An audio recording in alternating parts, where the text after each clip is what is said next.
नमस्कार, प्रतिष्ठान अकॅडमीमध्ये तुमच्या सगळ्यांचं स्वागत आहे। आज आपण राज्यसेवा पूर्व परीक्षा 2025चा जो पेपर झाला आहे त्यातल्या इतिहासातल्या प्रश्नांचं विश्लेषण बघणार आहोत। टोटल 15 प्रश्न आपल्याला विचारले होते। त्यातले काही प्रश्न मॉडर्न इंडियाचे, काही मेडिवलचे, काही एन्शियंटचे असे प्रश्न होते। या प्रश्नांचे सोर्सेस काय होते, प्रश्नाचं स्वरूप कसं होतं। बऱ्याच विद्यार्थ्यांचे फोन आले पेपर झाल्याच्या नंतर की त्यांना पेपर हा मॉडरेट ते अवघड अशा स्वरूपाचा वाटला। तर तुम्हाला कसं वाटलं मला कमेंट करून सांगा। आपण सुरू करू।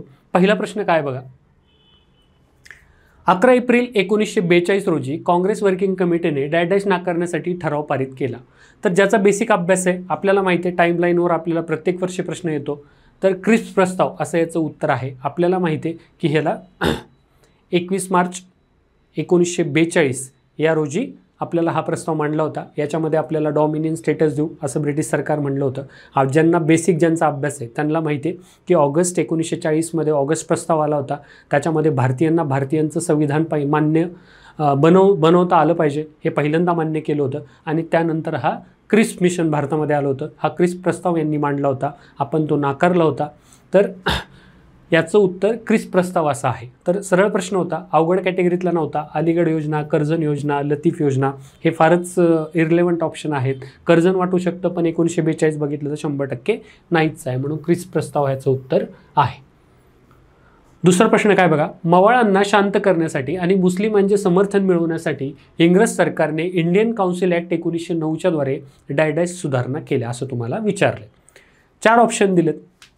ज्याचा चांगला अभ्यास आहे बेसिक तो हे 2 ऑप्शन कट करेल। पहिल्या आणि दुसऱ्यामध्ये कन्फ्यूज होऊ शकतं। याची तारीख 1909, याची तारीख 1919। आता मार्ली मिंटो सुधारणा कायद्यापर्यंत येताना भारतीय इतिहासात आपण पार्श्वभूमी बघितली तर मवाळ आणि मुस्लिम यांच्याबद्दल आपल्याला काय काय गोष्टी कळतात की 1892चा जो काही इंडियन काउन्सिल ॲक्ट आहे त्याच्यामध्ये ज्या काही तरतुदी होत्या त्यामुळे भारतीयांना नैराश्य आलं होतं किंवा भारतीयांना त्या आवडल्या नव्हत्या। त्यानंतर कर्जनने बंगालची फाळणी केलेली आपल्याला माहिती आहे। 1906 मध्ये आपल्याला माहिती आहे मुस्लिम लीगची स्थापना झाली आहे। परत सुरतच्या अधिवेशनामध्ये मवाळ आणि जहाल यांच्यामध्ये फूट पडली होती। ह्या सगळ्या पार्श्वभूमीवर मार्ले मिंटो सुधारणा करण्यात आलेल्या होत्या। ह्याचं उत्तर सरळ मार्ले मिंटो सुधारणा असं होतं। तरी तुम्ही ह्यासोबत कन्फ्यूज झाला असतील तर तुम्हाला सांगतो की 1919 येईपर्यंत आपल्याला माहिती आहे लखनौ करार झाला होता, ज्याच्यामध्ये हिंदू मुस्लिम ऐक्य झालेलं होतं।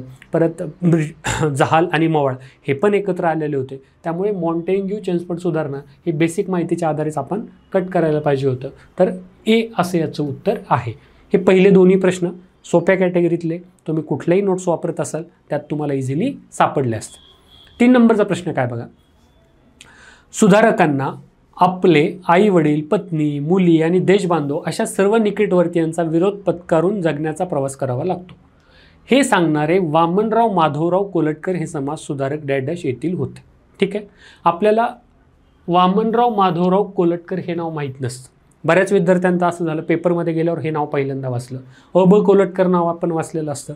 अ.ब. कोलटकर कधी तर आपल्याला माहिती आहे 1879 मध्ये वाई, सातारा येथे यांचा जन्म झाला होता। या रेफरन्सनी बऱ्याच विद्यार्थ्यांनी ह्याचं उत्तर पुणे असं केलं। पण अ.ब. कोलटकर जे होते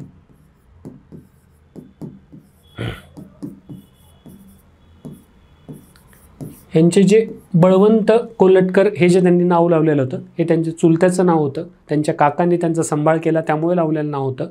वामनराव माधवराव कोलटकर हे त्यांचे पिता होते आणि वामनराव माधवराव कोलटकर जे होते ते मराठवाड्यातले होते। त्यामुळे पुणे हे असं उत्तर नाही आहे, मराठवाडा हे उत्तर आहे। महाराष्ट्र संस्कृती विभाग मंडळाचं एक पुस्तक आहे त्याच्यामध्ये दिलेला रेफरन्स आहे। मला तरी ह्या ज्या बघण्यात पुस्तकं आहेत बाकीचे म्हणजे जे फडके सरांचं पुस्तक आहे किंवा गाठाळ सरांचं पुस्तक आहे त्याच्यात त्याचा काही रेफरन्स सापडलेला नाही आहे। ऑनलाईन रेफरन्स सापडलेला आहे। मराठवाडा असं याचं उत्तर आहे। आयोगाची की आल्याच्या नंतर आपल्याला कळेलच। 4 नंबरचा मिडल इंडियावर विचारलेला प्रश्न आहे, मुघलकालीन न्यायव्यवस्थेतील शिक्षा आणि शिक्षेचे स्वरूप यांच्या अचूक जोड्या लावा। स्तंभ ह शिक्षा आहे, स्तंभ ब शिक्षेचे स्वरूप आहे। हद्द, ताझीर, किस्सा आणि तशहीर असे 4 ऑप्शन दिलेत। हद्द म्हणजे काय की बाबा कुराणमध्ये हदीस जे काही ऑलरेडी दिलेल्या शिक्षा आहेत की ज्या ठरलेल्या आहेत ज्याचं स्वरूप नाही बदलता येत त्याला हद्द म्हणतात। ह्याचं ऑप्शन आहे 4, मृत्यूदंड, हातपाय तोडणे। ताजीर म्हणजे काय, ताजीर म्हणजे ताकीद, समज किंवा हद्दपार करणे, किस्सास म्हणजे जसंच तसे, आणि तशीर म्हणजे मानहानी किंवा दंड काढणे. आपण परीक्षेमध्ये असे अवघड ऑप्शन आत्तापर्यंत बघितले तर आपण कॉमन ऑप्शनवरून जातो. कॉमन ऑप्शनवरनं हा प्रश्न सुटू शकतो. 2 नंबर याचं उत्तर आहे. थोडंसं लॉजिक लावून पण हा सुटू शकला असता, पण अवघड कॅटेगरीतला प्रश्न आहे. 5 नंबरचा प्रश्न बघा. बॅरिस्टर चित्तरंजन दास स्वराज्य पक्ष माहिती आपल्याला, यांनी 1917 केलेल्या 4 प्रसिद्ध भाषणांना एकत्र करून खालीलपैकी कोणते पुस्तक प्रसिद्ध करण्यात आले. आता तुम्हाला बेसिक गोष्टी माहीत पाहिजे होत्या. स्वराज्य पक्ष माहीत पाहिजे होता, ह्यांच्यासोबत मोतीलाल नेहरू होते ते माहीत पाहिजे होते, त्यांच्या मागण्या काय होत्या कायदेमंडळातल्या प्रवेशासंदर्भात ते सगळं, पण हे पुस्तकाचं नाव आपल्या वाचनात आलेलं नसतं. ऑप्शन पण बघा फार अवघड क्रिएट केलेले आहेत, त्यामुळे अवघड कॅटेगरीतला प्रश्न आहे. इंडिया फॉर इंडियन्स असं याचं उत्तर आहे. 6 नंबरचा प्रश्न. हैदराबाद संस्थानात विलिनीकरणात मार्गदर्शक म्हणून भूमिका बजावणारे लेफ्टनंट जनरल कोण होते असं तुम्हाला विचारले.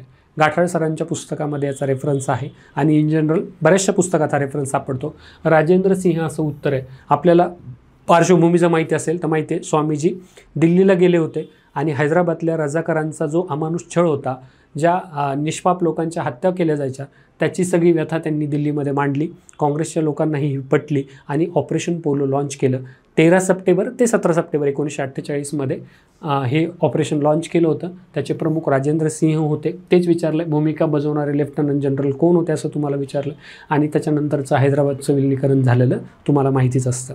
तर हैदराबाद विलिनीकरण किंवा संयुक्त महाराष्ट्राची चळवळ होती, त्याच्यावर काही ना काही प्रश्न एक्सपेक्टेड होता. हा प्रश्न आपल्याला इथे दिसतो. 7 नंबरचा प्रश्न बघा.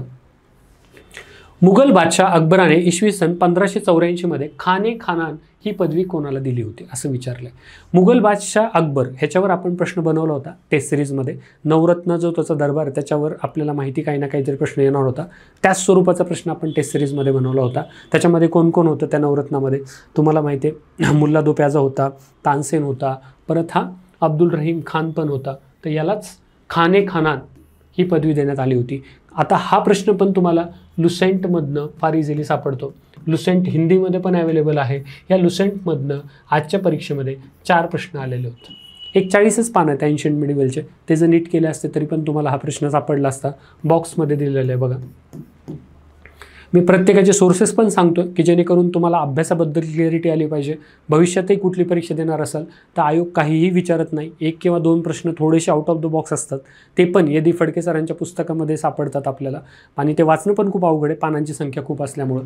पण बेसिक पुस्तकं नीट केले तर तुमचे असे प्रश्न जात नाहीत. अब्दुल रहीम खान हे असं उत्तर आहे. 8 नंबरचा प्रश्न बघा. सन 1877 भरलेल्या महान दिल्ली दरबाराचे वर्णन भारतीय संसद म्हणून कोणी केले. आपण पहिला ऑप्शन वाचतो मगो रानडे, के.टी. तेलंग. मगो रानडे आणि के.टी. तेलंग होते. हे त्या काळामध्ये जर त्यांचं आपण बघितलं तर 1877 म्हणजे 1879 मगो रानडे कनिष्ठ न्यायालयात वकील होते. 1885 पुढे ते मुंबई उच्च न्यायालयाचे न्यायाधीश झाले. के.टी. तेलंगांचं पण तेच होतं, कनिष्ठ न्यायालयात वकील होते मुंबईमध्ये. चिपळूणकर तो ऑप्शन होऊच शकत नाही. आता ग.वा. जोशी तो पुण्यामध्ये सार्वजनिक सभा होती. सार्वजनिक सभेने भरपूर काही काम केलं होतं. तुम्हाला माहिती आहे दुष्काळाची संहिता लोकांना कळावी म्हणून 6000 लोकांवर त्यांनी सह्या घ्यायचं पण काम केलं होतं.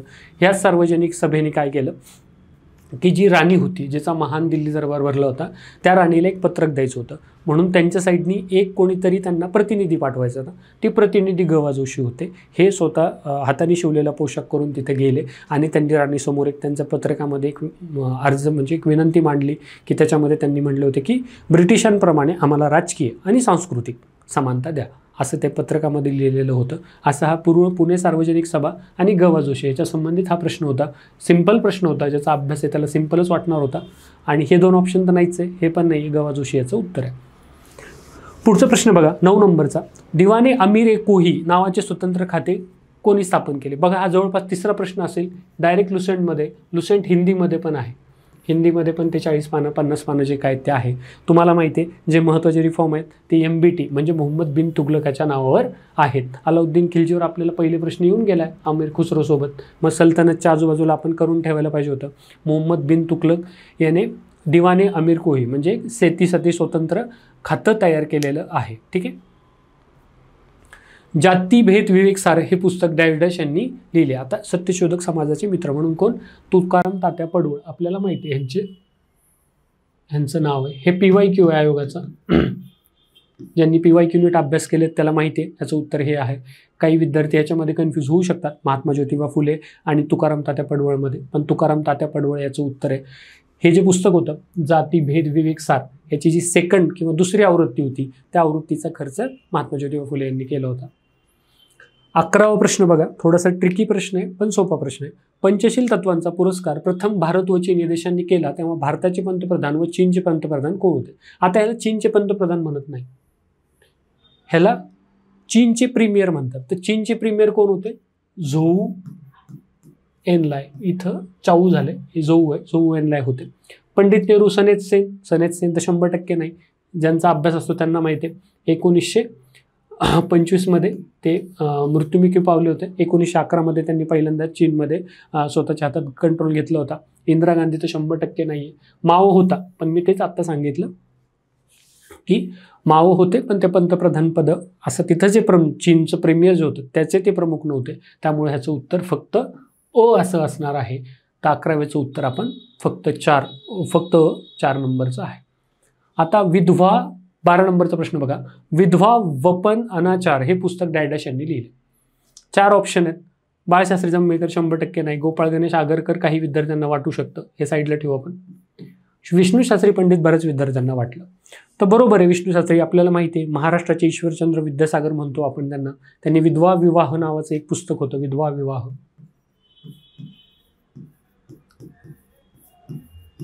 हे पुस्तक काय केलं त्यांनी? ट्रान्सलेट केलेलं आहे. त्यामुळे आपल्याला वाटू शकतं विष्णू शास्त्री पंडित, पण विष्णू शास्त्री पंडित याचं उत्तर नाही आहे. आपल्याला माहिती आहे विधवा पुनर्विवाह उत्तेजक मंडळी नावाची एक संस्था पण स्थापन केली आहे. आयोगाचा PYQ आहे, त्यामुळे हे नाही आहे. व्यंकटेश रंगोकट्टी असं याचं उत्तर आहे. आपल्याला जे काही यदी फडकेकर सरांचे पुस्तक आहेत त्या पुस्तकामध्ये तुम्हाला हे उत्तर दिसतं. त्यामुळे विधवा वपन अनाचार हे पुस्तक कोणी लिहिलं? तर व्यंकटेश रंगोकट्टी. अवघड स्वरूपाचा प्रश्न आहे. 13. पुढील राजे व त्यांची राजघराणी यांच्या योग्य जोड्या जुळवा. स्तंभ आणि स्तंभ ब.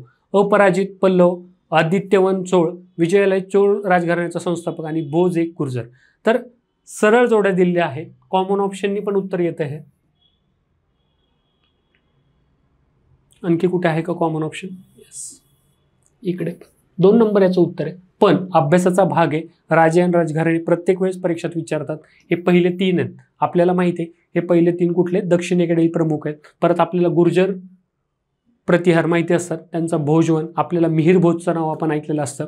अपराजित पहिला पल्लव प्रमुख कुठला होता? सिंह विष्णू होता, तुम्हाला माहिती आहे. कांचीपुरम त्याची राजधानी होती. त्यानंतर चोळ आहे, आदित्यवन आहे. विजयालय यांची राजधानी कुठली होती? तंजावर होती. चोळ घराण्याचा तो संस्थापक होता. तर 2 नंबर याचं उत्तर आहे. तुमच्या पाठांतराचा भाग होता, सोप्या कॅटेगरीतला प्रश्न होता. जर तुम्ही आत्तापर्यंत आयोगाचा PYQचा नीट अभ्यास केला असता तर तुम्हाला कळलं असतं की राजे राजघराणे याच्यावर आपल्याला प्रश्न येतो. 14 नंबरचा प्रश्न बघा. हा पण लुसेंटमधनं सॉल्व्ह होतो, आधीचा पण लुसेंटमधनं सॉल्व्ह होतो. खालीलपैकी कृष्णदेवराय यांच्याशी संबंधित योग्य विधाने ओळखा. विजयनगरच्या साम्राज्याचा सत्ताधीश कृष्णदेवराय याने अमुक्त माल्यादा हा काव्यग्रंथ लिहिला. बरोबर आहे, त्यांनी हा लिहिला होता. जांबुवंत कल्याणम नावाचा एक काव्यग्रंथ लिहिला होता. आंध्रभोज, अभिनव भोज असे या राजात संबोधले जात होते. बरोबर आहे, त्याला आंध्रचं पितामहा असं सुद्धा म्हणलं जायचं. पेदन्ना हा महान तेलुगू कवी कृष्णदेवरायाच्या दरबारात होता. बऱ्याच लोकांना वाटलं की हे आम्हाला माहीत नाही, पण आपल्याला अष्टदिग्गज तेलुगू त्याच्या दरबारात होते कवी, हे आपल्याला माहितीच असायला पाहिजे. लुसेंटमध्ये दिले किंवा बेसिक अभ्यासाचा भाग आहे. आता कृष्णदेवराय हा संगम राजघराण्यातील होता का? तर नाही, हे तुलू घराण्यातील होता. तर एक बेसिक फॅक्ट तिथे चुकवलेली तुम्हाला माहीत पाहिजे होतं. संगम, सुलू, तुलू, बरोबर आहे. हे असा क्रम आहे. हा क्रम जर तुम्हाला माहिती असता तर हा प्रश्न तुमचा चुकलाच नसता. 3 नंबरचा ऑप्शन फक्त अ, ब, क हे ह्याचं योग्य उत्तर आहे. आता पुढचा प्रश्न काय बघा. 15 नंबरचा प्रश्न आहे, शेवटचा प्रश्न आहे. हा अवघड कॅटेगरीतला प्रश्न आहे थोडा, पण बघा. या समाजाचे सदस्य होण्यासाठी व्यक्तीला ख्रिश्चनांनी बनवलेल्या पाव व मुस्लिमांच्या हातातील पाणी पिणे बंधनकारक होते. बऱ्याच विद्यार्थ्यांनी याचं उत्तर प्रार्थना समाज लिहिलंय. का लिहिलंय ते पण सांगतो आणि उत्तर काय असायला पाहिजे. माझ्या मते हा प्रश्न हॅश होणार आहे. हॅश का होणार आहे ते पण सांगतो. परमहंस मंडळी दादोबा पांडुरंग तरखडकर 1949 स्थापना झाली याची. त्याच्यामध्ये काय होतं की तुम्हाला सभासद जर व्हायचं असेल तर मंजळीने पाणी सोडावं लागायचं आणि उष्ट केलेलं दूध प्यावं लागायचं. बरोबर आहे. आता कृष्ण खाडीलकर यांनी पण त्यांचा एक अनुभव सांगितला की त्यांना पाव खावा लागला होता, परत आपल्याला जे नंतर ख्रिश्चनमध्ये कन्वर्ट झाले, बाबा पदम जे असतील, त्यांनी पण हे सगळ्या जलविधीबद्दल लिहिलेलं आहे. आता ही एक गुप्त स्वरूपाची संघटना होती परमहंस मंडळी, बरोबर आहे. मग ही काय झाली, वृत्तपत्र नाव आलं आणि ही लयास गेली. आणि ह्याचं पुढं प्रार्थना समाजामध्ये ती काही जी लोकं होती ती प्रार्थना समाजामध्ये गेली आणि त्यामुळे बऱ्याच विद्यार्थ्यांनी हे उत्तर लिहिलं. पण ह्याचं उत्तर परमहंस मंडळी पाहिजे होतं, त्यामुळे हा प्रश्न तुमचा हॅश होणार आहे. फार फास्टमध्ये घेतलं, पण तुम्हाला उत्तरं काय आहेत आणि त्याच्या अनुषंगाने तुम्ही अभ्यास किंवा सोर्सेस काय असायला पाहिजे होते हा सांगण्याचा माझा मुख्य उद्देश होता. नक्कीच तुम्हाला पेपर कसा गेला हे मला कॉमेंट करून सांगा. पेपर हा मॉडरेट ते अवघड स्वरूपाचा होता. बाकी विषयाचे प्रश्न पण असेच होते. तर नक्कीच प्रतिष्ठान अकॅडमीचा हा व्हिडिओ तुम्हाला आवडलाच असेल. अशा व्हिडिओसाठी तुम्ही प्रतिष्ठान अकॅडमीचं यूट्यूब चॅनल आणि टेलिग्राम चॅनल नक्की जॉईन करा आणि मित्रांनाही सांगा. धन्यवाद.